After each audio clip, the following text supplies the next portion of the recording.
तो है मेरे मुसलमान भाइयों और सभी धर्मों के भाई बहनों, थोड़ी सी हिम्मत करो, हिम्मत, और सतगुरु रामपाल जी के सत्संग सुनना शुरू करो। मोबाइल सबकी जेब में है। अरे रात को सो जाते हो, पड़े पड़े और भी कुछ देखते रहते हो फालतू की बातें। सतगुरु रामपाल जी की यूट्यूब पे सत्संग सुनो, सृष्टि रचना सुनो, मुसलमान धर्म में डॉक्टर जाकिर नाइक के साथ में उनकी डिबेट है वो सुनो। बस देखो प्रमाण है।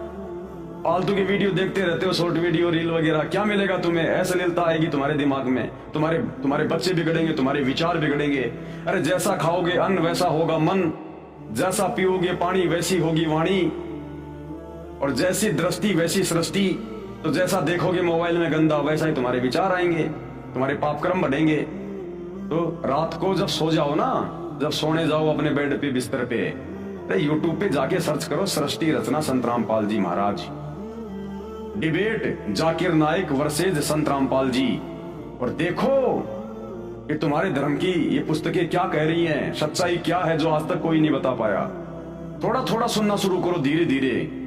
ये शैतान सुनने नहीं देगा, शैतान सुनने नहीं देगा, लेकिन मन में ये धारणा करके कि हे अल्लाह, सब लोग आपकी इतनी महिमा गा रहे हैं कि आज आप धरती पे आए हुए हो, यदि वास्तव में आप धरती पे आए हुए हो संत रामपाल जी के रूप में, तो शैतान से मेरी बंधन छुड़वाओ, इस दज्जाल से, इस शैतान से, इस काल से मुझे मुक्त करो कि मैं आपके सत्संग सुन सकूं। मेरे ऊपर रहम करो, करो अरदास, फिर देखो तुम्हें समय देगा परमात्मा।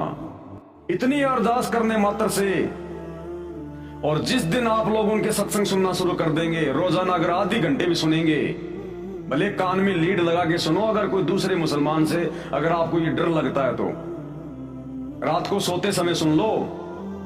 जिस दिन से आप मुसलमान भाइयों ने अगर सतगुरु रामपाल जी के सत्संग भी सुनने शुरू कर दिए और ये मांस खाना छोड़ दिया, उसी दिन देख लेना आपके काम धंधे में वो बरकत मिलेगी आपको जो आप दिन रात थूक बिलो के भी लोगों के आगे हाथ जोड़ जोड़ के भी नहीं ले पा रहे। ये वो बरकत देना शुरू कर देगा ये परमात्मा। बस मांस खाना छोड़ो और संत रामपाल जी के सत्संग सुनो, और 1 महीना सत्संग सुनो, 1 महीना। उसके बाद तुम्हें लगे कि मैंने इनके शरण में जाना चाहिए तो ठीक है, नहीं तो भैया अपना वो काम करते रहो जो तुम कर रहे हो, तुम्हें कोई मना नहीं कर रहा। एक बार आजमा के तो देखो, प्रैक्टिकल तो देखो। अरे तुम्हारी क्या यारी दोस्ती रिश्तेदारी थी भाई? तुम्हारे माँ बाप ने जो भक्ति साधना की, तुमने देखा, तुम भी वही करने लग गए। अगर कोई मुसलमान हिंदू धर्म में होता, भाई आजकल जैसे बहुत सारी लड़कियां हैं बच्चे पैदा करके छोड़ जाती हैं शादी से पहले। सोचो किसी मुसलमान धर्म की लड़की ने बच्चे पैदा करके किसी पार्क में छोड़ दिया, और वो बच्चा कोई हिंदू ले गए अपने घर पे, वो पैदा हुआ मुसलमान धर्म की औरत से और आगे उसका पालन पोषण हुआ एक हिंदू परिवार में, तो वो लड़का तो वही करेगा जो हिंदू परिवार करेगा, वो लड़का तो वही सब कुछ करेगा जो वो हिंदू परिवार करेगा, वही भक्ति करेगा, वही सारा सब कुछ करेगा। तो जैसा आप लोगों ने अपने बाप दादा से, अपने पिताजी से, अपने परिवार में बचपन से देखा है, आप वही तो भक्ति करने लग गए। और आपको क्या पता था कौन अल्लाह है, क्या भक्ति है, क्या कुछ नहीं है। अगर आपके माता पिता मांस नहीं खा रहे होते तो आप भी नहीं खाते।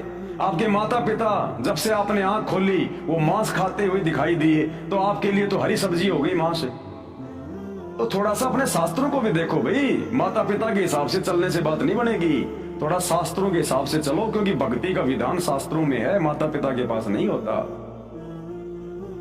तो एक बार शुरू करो सत्संग सुनना भाई और बहनों, नहीं तो बहुत बहुत भयंकर दुर्गति करवा बैठोगे, बहुत भयंकर यहाँ भी, और मरने के बाद तो शैतान 84 लाख योनियों में और नरक में डालेगा। वो किसी के साथ भेदभाव नहीं करता, वो हिंदू मुसलमान सिख ईसाई नहीं देखता, वो देखता है भक्ति और कर्म। और भक्ति और कर्म के मामले में पूरा मुसलमान समाज, पूरा हिंदू समाज डूबा हुआ है। तो हमारी प्रार्थना है, विनती आप लोगों से, इस पुस्तक के ऊपर अभी तक ये 5वां वीडियो है, तकरीबन 35-40 वीडियो बनेंगे। अगर आप देख लोगे, और खाली ये मेरे वीडियो देखने से बात नहीं बनेगी, सतगुरु रामपाल जी के सत्संग सुनना शुरू करो। उनकी आवाज में, उनके वचन में वो शक्ति है, वो पावर है, वो अंदर जाकर रिएक्शन करना शुरू करेगी उनकी आवाज। वो पूर्ण संत है, अल्लाह कबीर है, उनके वचन में पावर है, शब्द में तुम्हारा हृदय परिवर्तन कर देगी, चेंज कर देगी। तभी तो तुम्हारे घर में, तुम्हारे धंधे में वो बरकत दिखाई देगी तुम्हें, जब उनके सत्संग सुनना शुरू करोगे। काम धंधे पे अगर काम धंधा तुम्हारा जहां भी है, व्यापार बिजनेस दुकान, वहां अगर तुम सत्संग सुनोगे तो वहां तुम्हें बरकत मिलेगी। घर में सत्संग सुनोगे तुम्हारे घर में जो है वो बरकत मिलेगी। कोई बीमार है वो स्वस्थ होना शुरू हो जाएगा। घर में लड़ाई झगड़ा है धीरे धीरे ठीक होना शुरू हो जाएगा। एक बार शुरू तो करो, देखो तो सही, आजमा लो, क्या दिक्कत है। कोई पैसे थोड़ी लग रहे हैं, जेब में तुम्हारे मोबाइल है, खाली सत्संग सुनने यूट्यूब पे जाके एक बार देख लो प्रैक्टिकल करके, महीना 2 महीना, कोई बात बने तो ठीक है, नहीं तो फिर ठीक है, काटते रहो अपने बकरी मुर्गे जैसा भी तुम कर रहे हो भाई। तो हमारी तो इतनी सी अरदास है, इतनी